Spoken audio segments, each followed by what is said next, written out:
Depuis que je fais du business en ligne et que je suis sur Internet, j'ai créé une bonne dizaine de formations. Ça va de la mini formation de quelques vidéos à la grosse formation de plusieurs heures de contenu. Voici donc comment je procède à chaque fois. Première étape, essayer d'identifier la niche dans laquelle je me situe, c'est-à-dire, je ne parle pas d'un domaine ou quoi, je parle d'un problème que je vais aider à résoudre. Une formation, c'est ni plus ni moins que d'aider quelqu'un qui est un point A à aller au point B. Et c'est ce plan qui va lui permettre d'aller du point A au point B. Une formation, c'est ça. Et donc, tout simplement, pour pouvoir créer la meilleure formation possible, il faut que je puisse identifier le problème que je vais aider à résoudre. C'est-à-dire que les personnes que je vais aider qui sont à ce point A n'ont pas réussi à atteindre leur point B. Imaginons que je veux perdre du poids au point A, mon point B, c'est de mincir, d'avoir perdu ce poids. Et bien, pour une raison ou une autre, toutes les personnes qui sont au point A n'ont pas encore réussi à perdre ce poids. Je vais donc essayer d'identifier quels sont leurs problèmes, pourquoi ils n'ont pas réussi. Et ma formation doit résoudre tous leurs problèmes. Par exemple, je n'arrive pas à trouver les bons aliments. Très bien, je vais parler dans ma formation comment trouver les bons aliments. Je n'arrive pas à rester motivé. Je vais créer un module dans ma formation pour apprendre à rester motivé. Je ne sais pas quoi manger. Je vais leur dire dans ma formation quoi manger, etc., etc. Donc je pars de leurs problèmes pour leur apporter une solution à travers ma formation. Une fois en fait que je sais tous leurs problèmes et que j'ai identifié toutes les solutions à ces problèmes, par exemple, je ne sais pas trouver les bons aliments, ben voilà ma méthode pour trouver les bons aliments, donc j'ai ma solution. Il faut ensuite les organiser dans un ordre logique. Je ne vais pas expliquer à quelqu'un qui veut mincir comment par exemple manger les bons aliments avant de lui avoir expliqué lesquels ils étaient. Ou alors je ne vais pas lui montrer les plans de repas avant d'avoir fait par exemple un plan précis par rapport à lui, son alimentation, etc. Tout comme dans un business en ligne, je ne vais pas vous apprendre à faire de la publicité en ligne alors que je ne vous ai même pas appris avant à réaliser une offre, créer un tunnel de vente, etc. Donc, quand on fait une formation, il y a toujours un plan à suivre, des étapes à faire dans l'ordre. Rien ne se fait aléatoirement et l'une des raisons pour lesquelles des personnes vont acheter une formation, sachez-le, c'est pour avoir cette structure. Parce qu'en réalité, sur Internet, il y a déjà énormément d'informations. Pourquoi une personne va par exemple acheter une formation sur apprendre à développer une chaîne YouTube, là où il y a des youtubeurs très connus qui ont fait des vidéos, parfois même de plusieurs heures, dans lesquelles ils vous expliquent comment réaliser une chaîne YouTube. Eh bien tout simplement parce que sur Internet, il y a énormément d'informations, c'est éparpillé partout. Il y a des vidéos aussi, des vidéos là, des articles, etc. Les gens se contredisent et en plus de ça, on ne sait pas quoi chercher si on ne sait pas ce dont on a besoin. Une formation, c'est quoi? C'est d'abord et avant tout ce dont ils ont besoin pour passer du point A au point B, mais et surtout dans l'ordre, les étapes à suivre dans l'ordre. Et donc, cette deuxième étape est importante. On va prendre toutes nos solutions à leurs problèmes et on va les organiser dans un ordre logique qui va permettre à notre client tout simplement de faire étape par étape. Et pour faire ça, personnellement, j'utilise un outil qui s'appelle Miro qui me permet de créer une mind map, c'est-à-dire que je vais créer des modules, par exemple module 1 et dans le module 1, je vais mettre leçon 1, leçon 2, leçon 3, module 2, leçon 1, leçon 2, leçon 3, module 3, leçon 1, leçon 2, leçon 3, etc., etc. Et en fait, je vais créer ma mind map et je vais essayer de réorganiser les leçons dans un ordre logique pour que quelqu'un qui suive cette formation n'ait juste à faire de haut jusqu'en bas ou de gauche à droite comme vous préférez pour suivre sa formation et passer de je ne sais rien à j'ai des résultats, passer du point A au point B. Donc tout simplement, je vais créer cette mind map sur Miro. Une fois que j'ai défini mes modules et mes leçons, puisque généralement on va l'organiser comme ça, on a des modules et les modules contiennent des leçons. On a donc des gros chapitres et dans ces gros chapitres, on va détailler chaque leçon. Comme un livre qui a des chapitres, qui a des sections et des chapitres. On a donc nos sections qui sont nos modules et nos chapitres qui sont nos leçons. Et bien ici, je vais faire ça, mais dans chacune de mes leçons, dans chacun de mes chapitres, je vais essayer d'expliquer et de détailler qu'est-ce que je vais dire dans chacune de ces leçons. Et pour ça, il y a 3 éléments essentiels que vous devez mettre. Premièrement, vous devez mettre une petite histoire qui va introduire votre leçon. Un petit passage de storytelling, d'explication, d'histoire, de vécu que vous allez pouvoir partager. 2, la leçon elle-même. Par exemple, un plan, étape 1 faites ci, étape 2 faites ça, étape 3 faites comme ça, etc., etc. Et enfin, étape 3, des exemples. Imaginons que je veux faire par exemple une leçon sur comment filmer une bonne vidéo YouTube. Eh bien, ma leçon, ça va être comment filmer une bonne vidéo YouTube. Je vais démarrer par raconter une petite histoire sur comment j'en suis arrivé à tourner des vidéos comme je suis en train de le faire ici. Je vais vous raconter que j'ai démarré avec un iPhone, que ensuite j'ai fait ci, ensuite j'ai fait ça, etc. jusqu'à arriver à cette solution. Je suis arrivé à cette solution parce que j'ai essayé différentes choses et que cette solution est la meilleure. Le but de cette histoire est de donner plus que juste un truc, plus que donner une leçon qui est de dire faites ci, faites ça, mais de justifier pourquoi je vous dis de faire ci et pourquoi je vous dis de faire ça. Donc, je raconte cette petite histoire. Numéro 2, j'explique comment filmer cette vidéo, le matériel que j'utilise, etc. Le plan, le cours réellement. Et enfin, des exemples. Je vais montrer des exemples de rendu, je vais montrer des exemples de résultats, etc. etc. Donc ça, c'est la deuxième étape. Je vais faire ma mind map, définir mes modules, définir mes leçons et également ce que je vais dire dans mes leçons. Donc je le rappelle, une histoire, le plan et les exemples. Une fois que j'ai défini tout ça, il ne me reste plus qu'à créer le contenu de ma fameuse formation. Et donc là, j'ai 3 formats vraiment qui vont prédominer. J'ai la vidéo, donc la vidéo comme je suis en train de le faire ici.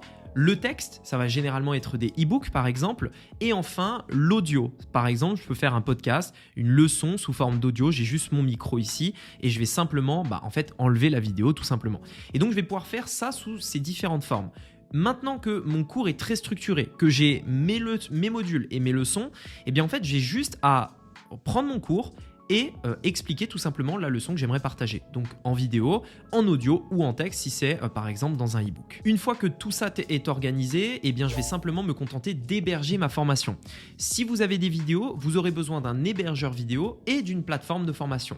Si vous avez des audios, vous aurez besoin d'un hébergeur d'audio et de la plateforme de formation. Si vous avez du texte, vous aurez besoin d'héberger vos e-books quelque part et de la plateforme de formation. Dans tous les cas, vous aurez besoin d'un hébergeur pour votre contenu et de la formation, de la plateforme de formation pour que ce contenu soit accessible dans un espace membre sécurisé avec un mot de passe.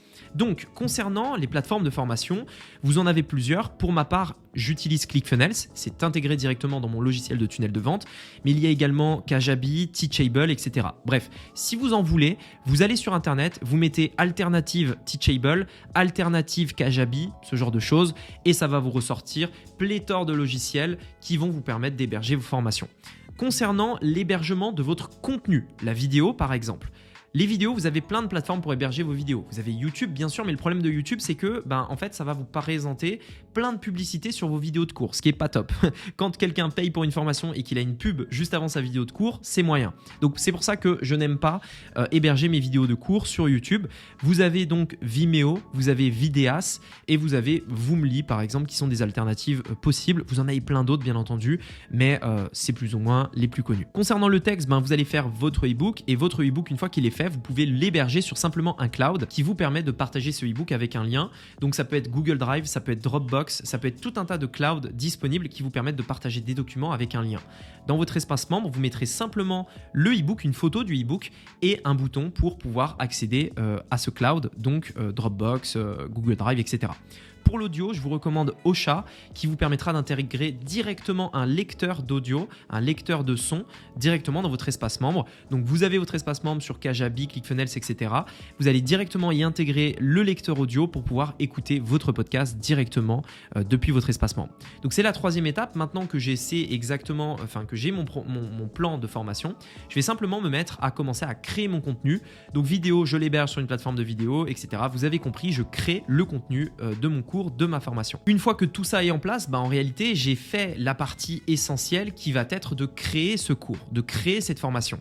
En réalité, ça peut être fait en 3-4 jours, ça va dépendre de la taille de votre formation et également à quel point vous voulez l'aboutir d'ici le lancement de cette formation. Mais maintenant que ça c'est fait, il vous reste maintenant plus qu'à promouvoir cette fameuse formation. Et ce à quoi vous aurez besoin de plusieurs choses. Premièrement, il vous faudra une page de vente avec un tunnel de vente pour vendre cette formation-là. Le tunnel de vente que vous allez adopter dépendra réellement du prix de la formation que vous allez faire. Je vous explique notamment dans mon livre Digital Self-Made, vous avez le lien dans la bio si vous voulez plus d'infos, quels sont les 3 types de tunnels de vente que vous pouvez utiliser, les seuls 3 types pour vendre n'importe quelle formation de 1 euro à plusieurs milliers d'euros. Donc en fonction du prix que vous voulez fixer, le tunnel de vente à adopter, je vous en parle dans mon livre Digital Self-Made. Une fois que vous avez mis en place ce tunnel de vente-là, il ne vous restera plus qu'à le promouvoir. Et donc pour ça, vous avez différentes solutions pour attirer du trafic. Soit vous faites de la publicité, soit vous allez faire des vidéos sur YouTube. Dans l'idéal, si vous avez déjà une audience, des abonnés sur Instagram, des abonnés sur YouTube, que vous avez des amis qui ont des abonnés, commencez par là. Avant de faire de la publicité, Vous avez donc votre formation qui est prête, vous avez votre page de vente et votre tunnel de vente avec un bon prix, une bonne offre. Bon, bah maintenant, essayez de faire en sorte que les personnes qui vous connaissent en entendent parler. Donc, si vous avez des abonnés, faites une promo. Et moi, ce que je vous recommande, c'est de faire un lancement sur 5 à 7 jours pendant lequel vous allez faire une promo avec des bonus, ce genre de choses. Vous lancez votre formation pendant 5 à 7 jours. Il y a une date de fin à laquelle la promo est terminée. Et une fois cette date de fin, bah, vous avez vos premiers clients. Une fois que vous aurez vos premiers clients, vous pourrez avoir vos premiers témoignages qui vous permettront après soit de refaire des mini-lancements de 5-7 jours, soit de mettre en place des publicités qui vont vous permettre de vendre en automatique encore et encore et encore. Une fois que vous avez un tunnel de vente qui, lorsque vous mettez 1 euro en publicité, vous permet de retirer 2 euros de vente, de bénéfices, eh bien, il ne vous reste plus qu'à scaler. Et à ce moment-là, tout ce que vous avez à faire, c'est d'investir 1000 euros pour en avoir 2000, 10 000 pour en avoir 20 000, etc., etc. Et c'est comme ça que vous allez pouvoir lancer votre formation en moins de 7 jours. Étape numéro 1, trouver la niche, le problème, etc. Créez votre mind map, créez la formation, le tunnel de vente et commencez à attirer du trafic. Une fois que vous aurez fait tout ça, vous aurez toutes les clés pour tout simplement pouvoir le refaire dans une autre formation ou tout simplement continuer d'approfondir et d'augmenter les résultats de ce tunnel de vente-là pour la vente de cette formation que vous avez fait rapidement. Encore une fois, si ça vous intéresse d'aller plus loin, je vous invite à regarder mon livre Digital Self-Made. C'est un gros bouquin, il y a beaucoup de détails, beaucoup d'informations en 345 pages. Son objectif, c'est d'atteindre le million sur Internet. Donc, si c'est votre objectif aussi, c'est exactement le livre dont vous avez besoin de lire cette année. Vous avez le lien qui se trouve dans la description. Vous pouvez également cliquer sur l'image qui apparaît juste ici à votre écran pour être redirigé sur Amazon où vous aurez le choix entre la version papier qui ressemble à ça, comme ça. C'est la version que je vous recommande parce que vous pourrez surligner, vous pourrez prendre des notes, etc. Et vous le verrez, vous aurez besoin de revenir régulièrement dessus puisque c'est un livre exercice également. Il y a beaucoup de choses, vous verrez, c'est très dense et ça va être important de revenir dessus régulièrement. Donc version physique ou version digitale, e-book disponible sur téléphone, iPad et bien entendu sur des liseuses. Dites-moi dans les commentaires si vous aussi vous aimeriez créer votre formation en ligne et si vous en avez déjà une, eh bien tout simplement dites-moi à quel prix vous la vendez, de quoi ça parle, ça m'intéresse vraiment et je regarde tous les commentaires donc je vous laisse me partager tout ça en commentaire ci-dessous. J'espère que cette vidéo vous a plu, c'était Rémi, je vous dis à bientôt, ciao.